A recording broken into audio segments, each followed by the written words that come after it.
Hello student, कैसे हैं? और पूरी उम्मीद है कि आप बहुत अच्छे होंगे और पढ़ाई कर रहे होंगे। स्टूडेंट, आज मैं आपको बहुत ही इम्पोर्टेंट क्वेश्चन जो बोर्ड के लिए बहुत ज़्यादा इम्पोर्टेंट है वो कराने वाला हूँ।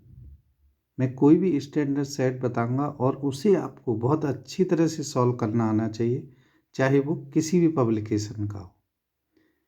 अगर आप ज़्यादा से ज़्यादा क्वेश्चन करेंगे तो आपको लगेगा कि पेपर बहुत आसान है। अगर ये किसी भी पब्लिकेशन के 8 से 10 सेट लगा लीजिए, फिर आप देखेंगे कि आपको हर बोर्ड का पेपर बहुत आसान लगने लगेगा। ठीक है, तो चलिए शुरू करते हैं।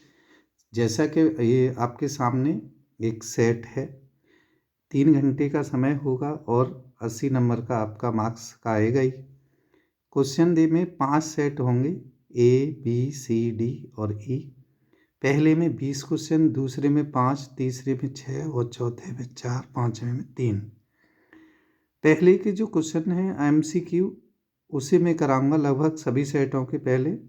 फिर उसके बाद देखते हैं कि आप कितना अच्छा रेस्पॉन्स देते हैं। उसके बाद फिर बड़ी वीडियो होने लग जाएगी। तो MCQ में मैंने देखा है कि मैं टेस्ट ले रहा हूँ तो बच्चे ज़्यादा से ज़्यादा बच्चे अभी गलतियाँ कर रहे हैं। वो कुछ थ्योरेटिकल पार्ट को समझ नहीं पा रहे हैं। तो आप समझिए, ज़्यादा से ज़्यादा सॉल्व करा हुआ देखिए। पहले सॉल्व करा हुआ अच्छी तरह से समझ लीजिए, फिर आप वहाँ पे बिना सॉल्व किए आंसर दे सकते हैं। ठीक है, तो चलिए मैं आपको कुछ बताता हूँ। देखिए, सेट ए को करा रहा हूँ मैं। तो सेट ए का पहला क्वेश्चन देख लीजिए, आपके सामने है। दिखाई दे रहा होगा, है ना?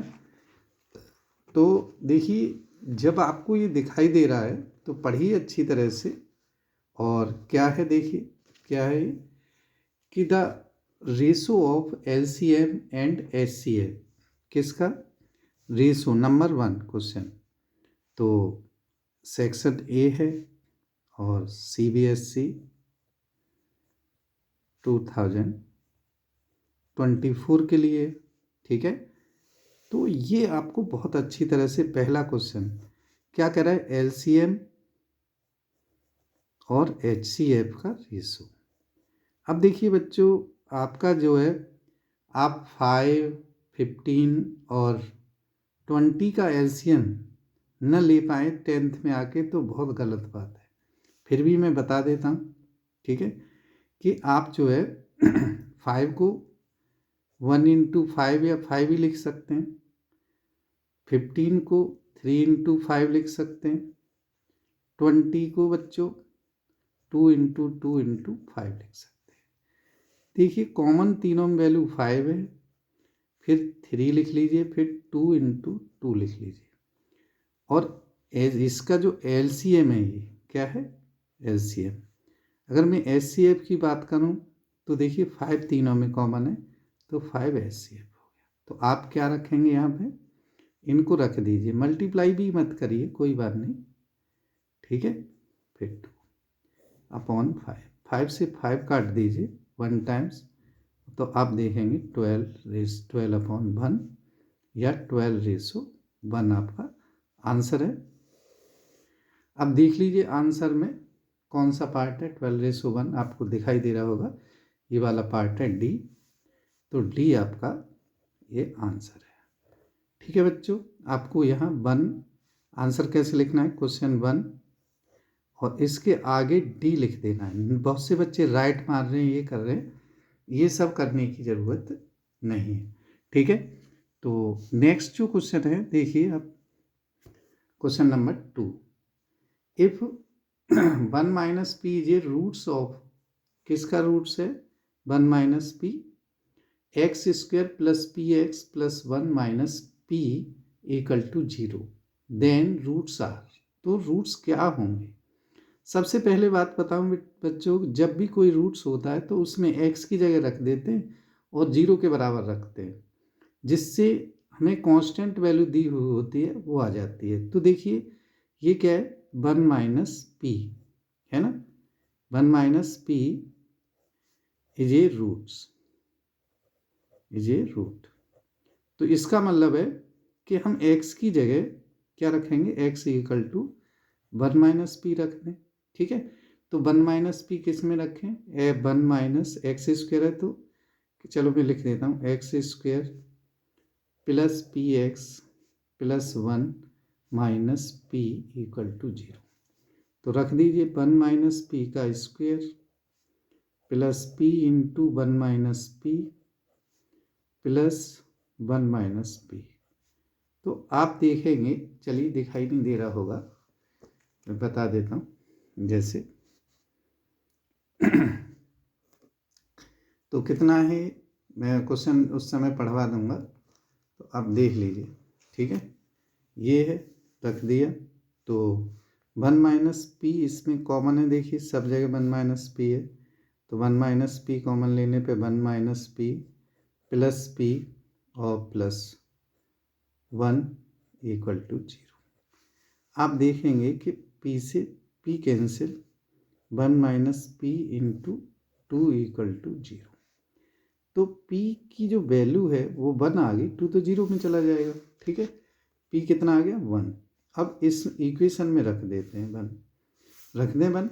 चलिए क्या है, x square plus x plus 1 minus 1 equal to 0। 1 से 1 कैंसिल।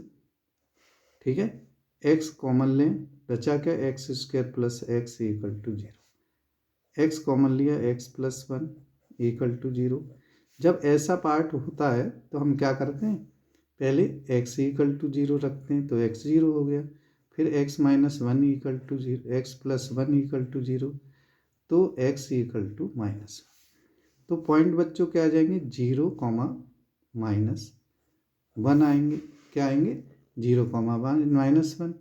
और ये किस ऑप्शन में दिखा देता हूँ मैं आपको, 0 कॉमा माइनस 1 देखिए किस में है, थोड़ा ज़्यादा ऊपर हो गया, हाँ सी पार्ट में। ठीक है, दिख गया, तो सी पार्ट में आंसर लगा देंगे। आंसर क्या होगा इसका, सी। ठीक है, चलिए क्वेश्चन 2 था हमारा, थोड़ा सा बड़ा था। अब हम पढ़ते हैं क्वेश्चन नंबर 3। पहले क्वेश्चन पढ़ लीजिए क्या है। क्वेश्चन 3 देखिए, दिख रहा होगा आपको।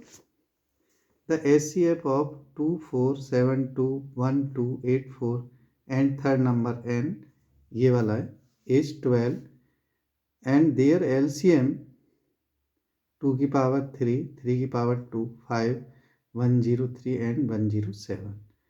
Then the number n is, n की वैल्यू पूछिए। वैसे तो मैं आपको बता दूं, ऑप्शन पे ज़रूर नज़र मारें। आप देखिए इनमें तीनों में एलसीएम में 5 है, इसमें 5 नहीं आ सकता क्योंकि इसमें एंड में 4 है, इसमें 2 है। तो इसका एलसीएम ऐसा देखिए जिसमें 5 हो। 5 बच्चों देखो इसमें भी है, पर इसमें 5 एक है, इसमें 3 दिखा रहा है, तो ये नहीं हो सकता। दोनों में से देखिए एक अभी हो सकता है, एक अभी, तो ये आंसर होगा। अब मैं इसे सॉल्व करके बताता हूँ। ठीक है, क्योंकि सॉल्व जब तक नहीं करेंगे आपको लगेगा कि अरे ऐसे ही बता रहे हैं, तो सॉल्व कैसे करेंगे वो देख लीजिए। सॉल्व के लिए देखिए, पहला जो नंबर है 2, 4, 7, 2 है। इसके देखिए जो मैंने फैक्टर कर लिए हैं, तो फैक्टर आप करके देखना घर पे, मैं करे हुए बता देता हूँ। इसके फैक्टर 2 की पावर 3 और ये 3 की पावर 2 इंटू 103। ठीक है, ये दूसरा जो नंबर है 1, 2, 8, 4 है, इसके भी मैंने कर लिए 2 की पावर 2 इंटू 3 इंटू 107 है। ठीक है, एलसीएम जो है, इसका जो एलसीएम है वो दे रखा है। एलसीएम देखिए, देख लेते हैं इसमें। ठीक है, अभी देखिए एलसीएम आपको ये दे रखा है 2 की पावर 3, मैं यहाँ से लिख देता हूँ फिर दिखा दूँगा। 2 की पावर 3 और 3 की पावर 2 इंटू 5 इंटू 103 इंटू 107। अभी आपको दिखाई नहीं दे रहा होगा, अब दिखा देता हूँ। ठीक है, मैंने तीनों लिख लिए, ये है एलसीएम। अब आपको मैं बताऊं कि ये एलसीएम है। अगर मैं इसका जो वैल्यू लेता हूँ n कोई होगा तो क्या होता है, ज़्यादा से ज़्यादा बड़ी पावर होती है। तो बड़ी पावर इसमें क्या है, n की वैल्यू बड़ी पावर देखिए इसमें एलसीएम में भी है तो 3 आएगी, 2 की पावर 3 आएगी। अब ये ऐसी है 3 की पावर 2 एलसीएम है और यहाँ 3 की पावर कम है, यहाँ 3 की पावर 2 है। इसका मतलब उसमें भी दूसरे नंबर में 3 की पावर 2 होगी। ठीक है, 3 की पावर 2। अब बात आती है कि भाई ये दोनों नंबर तो हैं, ये मैच करेंगे, ये ऐसे नंबर है प्राइम नंबर, तो 5 नहीं है इन दोनों में, तो इसका मतलब उसमें 5 होगा। इस तरह से आप जो है इसको ऐसी एन तीसरा नंबर बता सकते हैं, जो कि आंसर हमारा इसका सही है सी। ठीक है, अभी दिखा देते हैं आंसर को। आंसर आपका सी सही। बात समझ में आ रही है। अब देखिए ऐसे ही जो है क्वेश्चन नंबर 4, क्वेश्चन नंबर 4 पे आ जाइए। क्वेश्चन नंबर 4 है, क्वेश्चन नंबर 4 है x प्लस 1/x इज, देखिए कुछ दिखाई दे रहा होगा, ये रहा question number 4। The roots of x plus 1/x is 5 carrying 1/5। वैसे तो देखिए आप कैसे भी कर सकते हैं, फैक्टर भी कर सकते हैं, पर मैं आपको बता दूं कि इसे चेक करके भी कर सकते हैं। कैसे? अगर मैं x की वैल्यू 5 रखूं तो 5 प्लस 1/5 आ जाता है ना। तो 5 प्लस 1/5 को लिखते हैं 5 कैरिंग 1/5। अगर इसे लिखता हूँ तो ये नहीं आएगा क्योंकि माइनस का है। इन दोनों को लिखता हूँ तो दोनों माइनस के, इसका मतलब ये भी नहीं आएंगे और ये भी नहीं आएंगे, तो आंसर हमारा ए है। अब आप कहेंगे कई बच्चे जो है जब तक प्रॉपर तरीके से सॉल्व नहीं कर लेते या करवा लेते तब तक जो है उन्हें लगता है अरे सर ऐसे ही कह रहे हैं, ऐसे नहीं हो सकता। तो मैं आपको बता देता हूँ, क्वेश्चन आप पढ़ ही लीजिए। x plus 1/x equal to 5 carrying 1/5। ठीक है, तो क्वेश्चन नंबर है ये 4 है, ये वाला 3 था। क्वेश्चन नंबर 4 है x plus 1/x equal to 5 carrying 1/5। तो देखिए वैसे तो मैंने बता ही दिया है कि पहला ही ऑप्शन होगा ए। सॉल्व करके बता देते हैं कि इसके आंसर जो है 5 और 1/5 ही आएंगे। तो देखिए क्या करेंगे, x² plus 1/x equal to, इस समय सॉल्व करिए खूब सारों को, 26/5 क्रॉस मल्टीप्लाई करिए, 5x² plus 5 equal to 26x। अगर मैं इसको ध्यान से देख लीजिए, कोई बात नहीं, अगर मैं इसको यहाँ पे लिखूँ थोड़ा सा, चलिए थोड़ा आपको बीच से में लिखते हैं,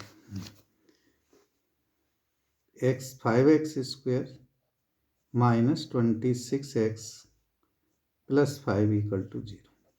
देखिए 25 और 1 26 होता है, तो 5x² minus 25x minus x plus 5 equal to 0। 5x common ले लीजिए, x माइनस 5 हो जाएगा, माइनस 1 कॉमन ले लीजिए, x माइनस 5 इक्वल टू 0। तो x माइनस 5 और 5x माइनस 1 इक्वल टू 0। ठीक है, जब ये वैल्यू आ जाए फिर हम क्या करते हैं, x इक्वल टू, एक तो 5 आ गया, दूसरे में x इक्वल टू 1/5, ये बताया था 5 और 1/5। देख लीजिए ये क्वेश्चन नंबर 4 का 5 1/5 ए ऑप्शन है। तो आपका मैंने ए बता ही दिया है, यहाँ भी लिख सकते हैं, कहीं भी लिख दीजिए, तो ए ऑप्शन आंसर आ गया। ठीक है, चलिए अब देखिए ये पार्ट है कि भाई हमें नेक्स्ट क्वेश्चन नंबर 5 है। तो 5 में क्या है, the distance of the point alpha beta from by axis. देखिए डिस्टेंस अल्फा बीटा की बाई एक्सिस से कितनी होगी वो पूछ रहा है, तो बता देते हैं। देखिए ठीक है, तो देखिए कहीं भी जब आप इस तरह का क्वेश्चन कर रहे हैं, क्वेश्चन नंबर है ये 5 है, ठीक है। डिस्टेंस मान निकालने के लिए आप एक ऐसे बनाइए, और पी पॉइंट है इसका अल्फा बीटा है ना। अल्फा बीटा देखिए, अल्फा की वैल्यू माइनस भी हो सकती है, प्लस भी हो सकती है, तो यहाँ भी हो सकता है, कहीं भी हो सकता है, ठीक है। अल्फा की वैल्यू कैसी भी हो सकती है, मगर डिस्टेंस बाई एक्सिस से एक्स की ही वैल्यू होती है ना। चाहे आप इधर रख लीजिए, इधर होगी माइनस, तो इसमें जो डिस्टेंस है कभी नेगेटिव नहीं आती। क्या नहीं होता? नेगेटिव नहीं होती, तो उसे लिख लेते हैं मॉड अल्फा।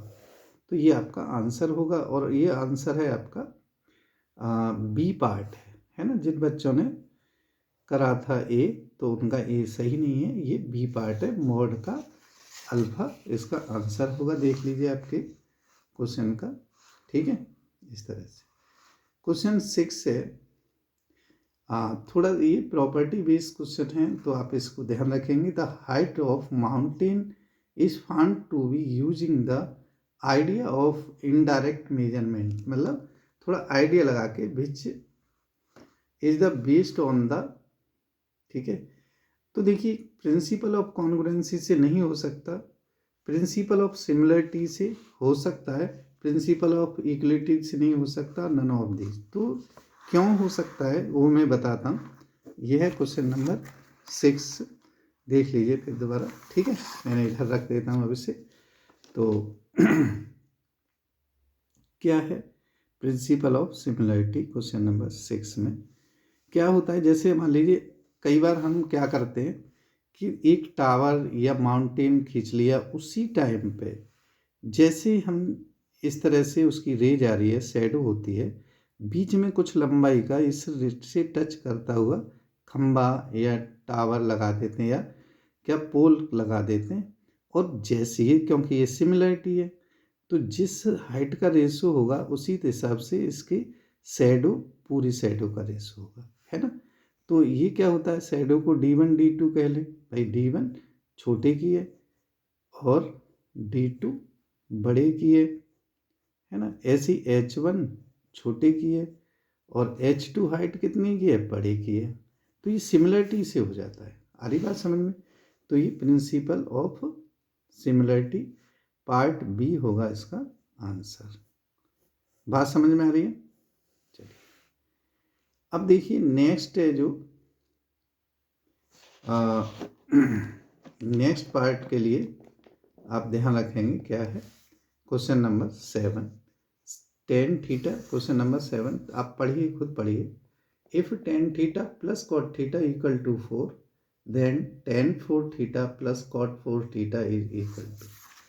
तो देखिए क्वेश्चन नंबर 7 मैं कराता हूँ। वैसे तो मैं बताऊँ आपको, दो पहली बार स्क्वायर करेंगे -2 करेंगे, दोबारा स्क्वायर करेंगे -2।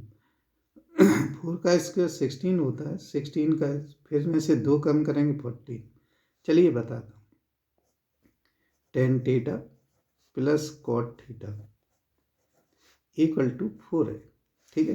तो स्क्वायर करते हैं इसका, क्या करेंगे, स्क्वायरिंग, स्क्वायरिंग बोथ साइड, ठीक है। स्क्वायरिंग बोथ साइड करते। तो देखिए tan square theta plus cot square theta plus 2 tan theta cot theta. आपको पता लग गया होगा 4 का स्क्वायर क्या होता है, 16। tan और cot आपस में कट जाते हैं, ये ना। और tan square theta plus cot square theta क्या आ जाता है बच्चों,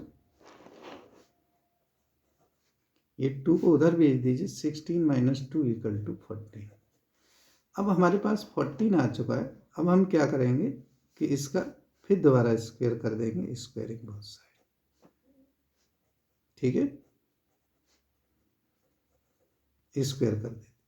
जैसे हम स्क्वायर करते हैं तो क्या आता है, देखिए tan की पावर 4 थीटा प्लस cot की power 4 theta plus 2 tan square theta into cot square theta equal to 14 का स्क्वायर 196 होता नहीं होता 196। चलिए, तो देखिए 196 मैंने लिख दिया है।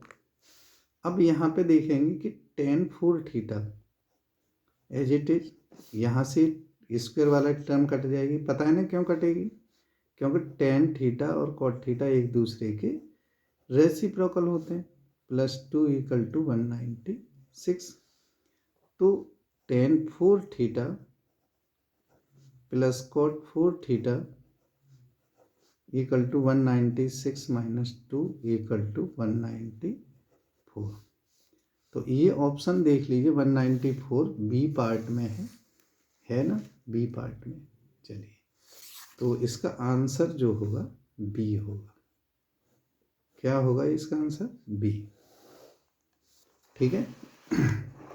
अब देखिए क्वेश्चन नंबर मैंने 7 करा दिया। अब आते हैं क्वेश्चन नंबर 8 पर। देख लीजिए क्वेश्चन नंबर 8 क्या है। 1 + 10 cot square theta plus 1 + 10 square theta, 10 square theta, cot square theta, cosec square theta और ये 1 - साइन, कोसेक स्क्वायर थीटा -1 और 1 - साइन। 4 ऑप्शन आपको दिखाई दे रहे हैं। ठीक है, तो हम इसको सॉल्व करते हैं। ठीक है, सॉल्व करेंगे और सॉल्व आपको बहुत अच्छी तरह से आना चाहिए। पहला ही क्वेश्चन है तो आपको दिखाई दे रहा होगा क्या है। 1 + cot square theta upon 1 + 10 square theta. देखिए क्वेश्चन नंबर 8 है तो 8 डाल देता हूँ। तो ये हो जाता है cosec square theta upon sec square theta. इसे बोलते हैं 1 / साइन स्क्वायर थीटा और इसे बोलते हैं 1 / कॉस स्क्वायर थीटा। ये रेसिप्रोकल हो जाते हैं तो ये आ जाता है cos square theta upon sine square theta = cot square theta. ठीक है, कॉट स्क्वायर थीटा कौन सा ऑप्शन है तो देख लीजिए कौन सा है, बी है। ठीक है, तो आंसर इसका बी आ जाता है। आ रहा है समझ में? तो देखिए नेक्स्ट जो क्वेश्चन है क्वेश्चन है 9 और 9 में सिमिलरिटी पे बेस्ड क्वेश्चन है। देखिए दिखाई दे रहा है आपको क्वेश्चन नंबर 9।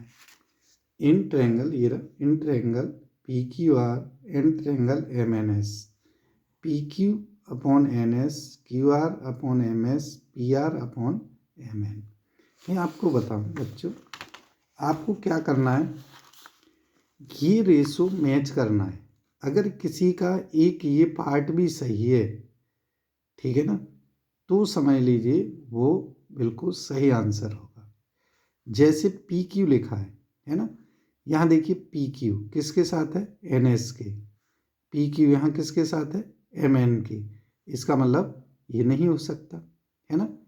अरे बात समझ में। चलिए मैं दोबारा बता देता हूँ कि क्वेश्चन नंबर 9 में आपको जब भी दिया जाए तो सॉल्व करने की ज़रूरत नहीं, मैच करिए। PQ NS होना चाहिए, PQ क्या है, MN है, तो ये तो हो नहीं सकता।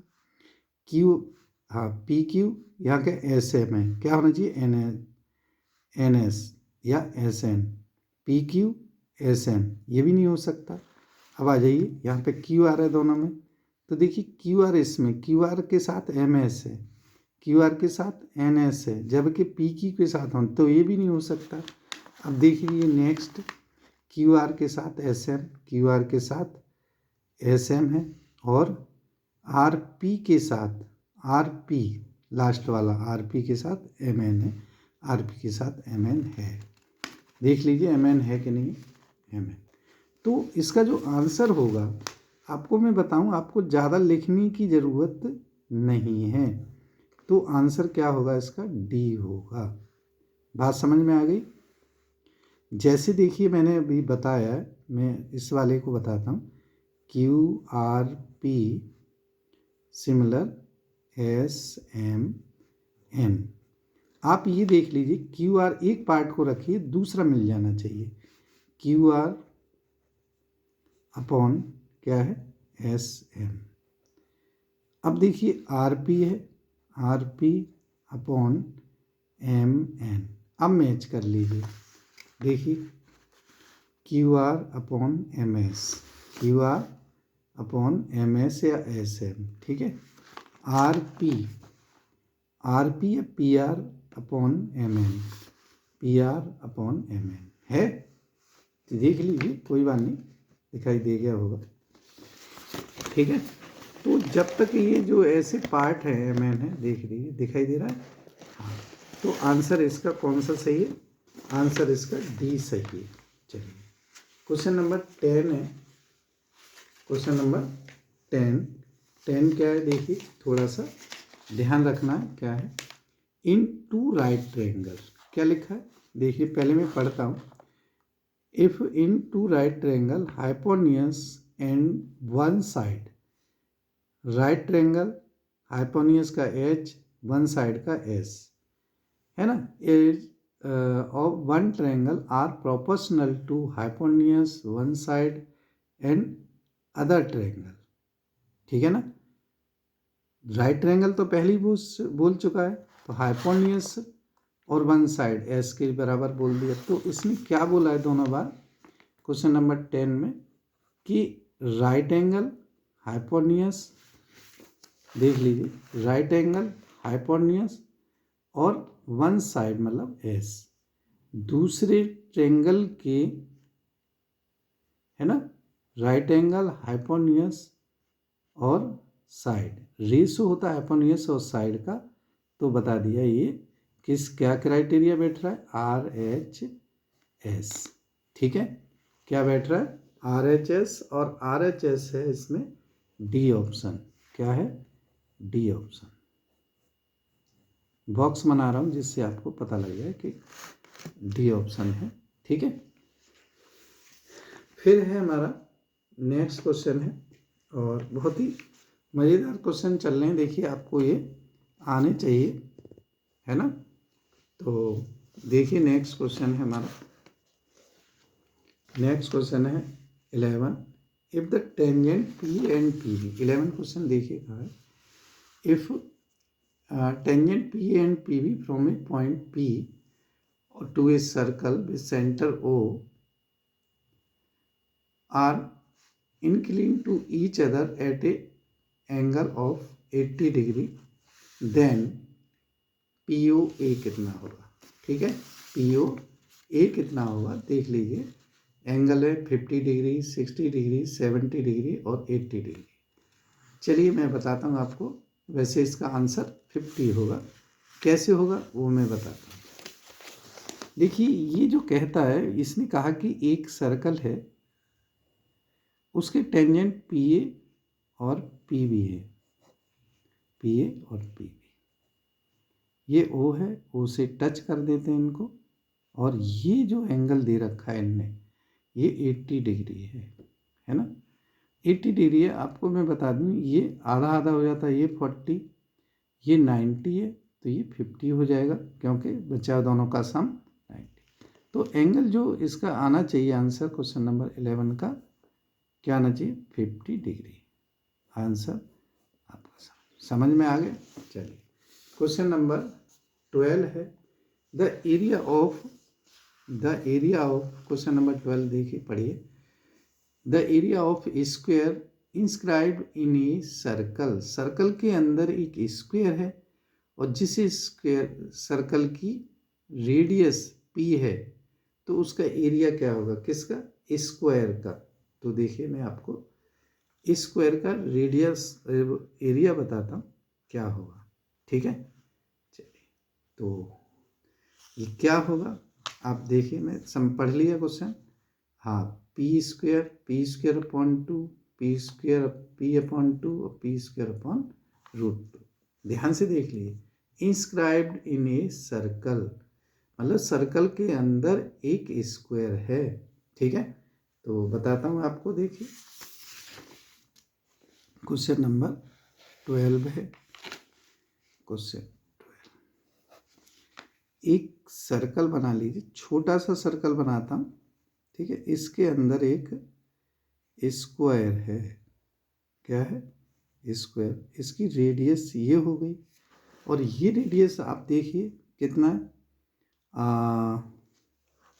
रेडियस है पी, डायमीटर है पी, तो रेडियस पी अपॉन 2 होगी, है ना, कितनी होगी? P upon 2। तो देखिए डायगोनल का भी फॉर्मूला लगा सकते हैं आप, 1/, दोनों डायगोनल इक्वल होते हैं, तो एरिया होता है 1/2 d1 इंटू d2, दोनों इक्वल हैं, तो 1/2 p इंटू पी या p²/2। यूनिट्स लिखा है तो यूनिट्स लिख दें, कोई बात नहीं इसमें, ठीक है। सेंटीमीटर स्क्वायर है, सेंटीमीटर स्क्वायर आ जाएगी, यूनिट्स स्क्वायर। तो इसका जो ऑप्शन होगा वो होगा बी। क्या होगा बेटे? इसका ऑप्शन बी होगा, बी सही है। आ रही बात समझ में? 13 क्वेश्चन है, 13 क्वेश्चन में बहुत ही अच्छा क्वेश्चन है 13। और क्या है? 2 cylindrical can have equal base area, ठीक है। 1, पहले पढ़ लीजिए आप भी, क्या है? 2 cylindrical can have equal base area, ठीक है, तो पढ़ लिया होगा। 1 can height 15 centimetre, other can 20 centimetre, find the ratio of volume. Volume का रेशो जो होगा वो क्या होगा वो पूछ रहा है, ठीक है। बता दें, चलिए बताते हैं आपको। तो देखिए मैं, चलिए इसमें नेक्स्ट पेज पे ही बताता हूँ, ठीक है। पेज बदल रहा हूँ बच्चों, ये जो आप देखेंगे इसे पढ़ते रहिए जब तक बच्चों का ABCD डिजाइन पर दिखाई दे जाएगा आपको, ठीक है। आगे चलिए, तो क्वेश्चन नंबर की बात करते हैं 13 की। 13 एरिया दोनों का इक्वल है, तो V1/V2 एरिया ऑफ बेस है ना, एरिया ऑफ बेस πr² लिख लेते हैं, और H1 है 15, πr² इक्वल ही है, तो ये 20, इससे कट गया और ये आ जाएगा 3 और ये आ जाएगा 4। आंसर हो गया 3:4। 3:4 जो ऑप्शन होगा वो देख लीजिए कौन सा है, ये है ऑप्शन नंबर बी, ठीक है। कौन सा ऑप्शन? बी है इसका। बात समझ में आ रही है? चलिए नेक्स्ट है क्वेश्चन नंबर 14। बहुत ही अच्छा क्वेश्चन था, ज़्यादातर बच्चों ने किया नहीं है। तो देखिए आपको जब ये टेबल ऐसे बनी हुई दिखाई दे, ठीक है, 14 में दिख रही है ना, तो ऐसे ही आप बना लीजिए, आपको ज़्यादा करने की ज़रूरत नहीं है, ऐसे ही बना लीजिए। मैं बना देता हूँ, जैसे इस तरह से 2 कॉलम की बजाय 3 कर लीजिए, मीडियन है तो ऐसे बना लीजिए, 1, 2 और 3। यहाँ पे वैल्यू है, यहाँ पे एफ है, यहाँ सी एफ है, ठीक है। क्या क्या वैल्यू है देखिए, आपको दिखाई देगी वहाँ पे, ये देखिए 7, 8, 9, 10, 11, 12, 13, 7, 8, 9, 10, 11, 12, 13।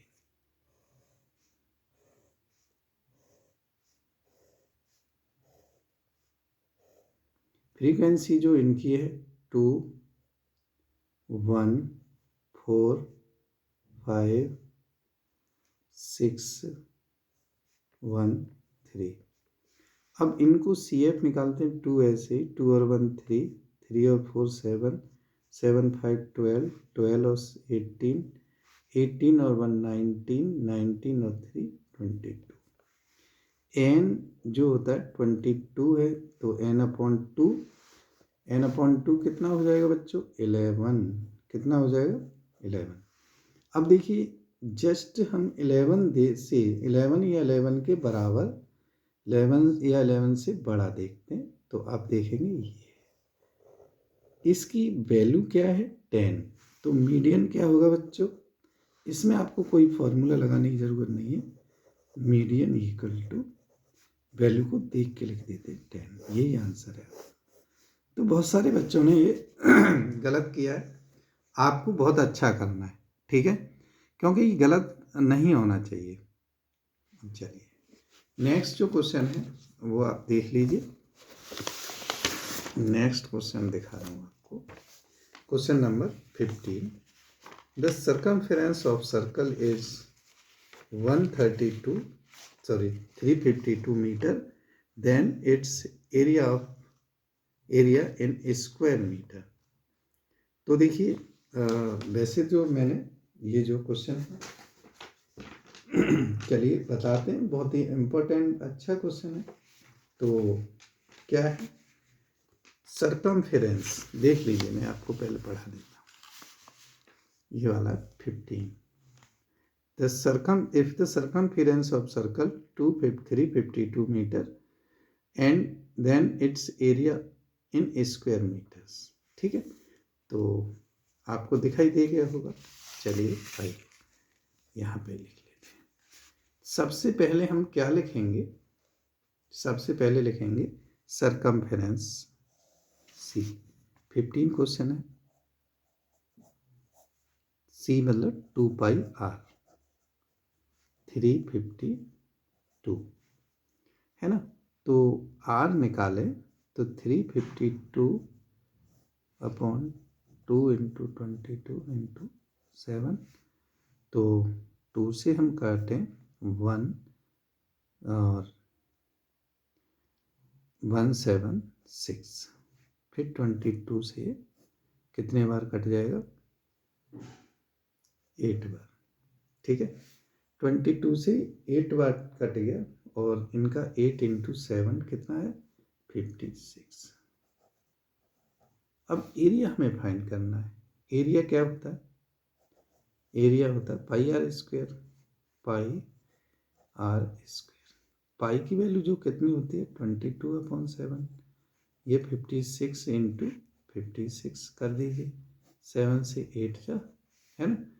और इसका जो मल्टीप्लाई करने के बाद जो वैल्यू आई है, मैंने मल्टीप्लाई कर लिया है, तो आप तो कर ही लेंगे। ठीक है, तो ये आया है 9856 और ऑप्शन इसका है डी। क्या है, डी इसका ऑप्शन है। बात समझ में आ गई। चलिए, डी इसका ऑप्शन है और मैंने बता ही दिया है क्या क्या चीज़ें हैं। फिर है नेक्स्ट क्वेश्चन है, the difference of mode and median of the data is 26। वैसे तो मैं करके बताऊंगा, पर फिर भी मैं बता देता हूँ।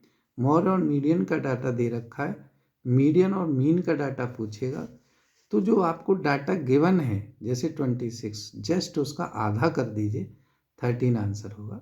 कई सेट ऑफ मिलेगा, आपको ज़्यादा सॉल्व करने की ज़रूरत नहीं है। कैसे होगा वो मैं आपको बताता हूँ। तो देखिए क्या है, मोड माइनस मीडियन, है ना। तो मैं लिखता हूँ मोड माइनस मीडियन। ठीक है, तो ये है mode minus median equal to 26। तो देखिए थोड़ा सा लाइट डाउन हो गई है और मैं आपको नेक्स्ट